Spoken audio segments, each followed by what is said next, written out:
Bram approached the large glass window with determination evident in his face, staring outside at the impending alien invasion. Mankind didn't yet know what advanced technologies might be trained on them.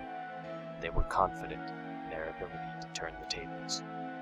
But a brain beam hit Bram, breaking all his barriers, blocking behavioral bodily balance, and basically beginning the battle.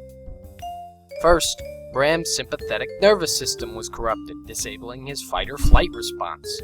Following shortly was his parasympathetic nervous system, as Bram's carefully trained heart rate beat out of control. With those two components out of the way, Bram felt his whole autonomic nervous system sputter, not to mention a bowel movement like nothing before. As things picked up speed, his somatic nervous system was the next to take a hit. His limbs each twitched briefly as he lost control of them, falling to the floor. His entire peripheral nervous system was now out of commission. Thinking perhaps this could be the end of it, Bram sighed in angst. Little did he know his very thoughts and knowledge were next on the chopping block. His spinal cord promptly deactivated and retired, leaving Bram paralyzed from the neck down, little more than a functional brain. Not functional for long, though. His hindbrain, midbrain, and forebrain all switched off in quick succession. He'd been breathing steadily up till now, but without his medulla to regulate, he began to pant. The loss of his cerebellum did little to faze him, as his muscles were already unavailable, no lower brain left. The pawns had no good reason to stick around.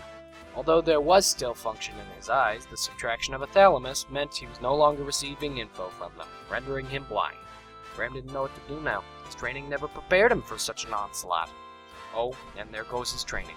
The climactic defeat of his cerebral cortex signified the shutdown of all four of his lobes, incapacitating any ability to hear, touch, learn, remember, speak, process anything, or even to think.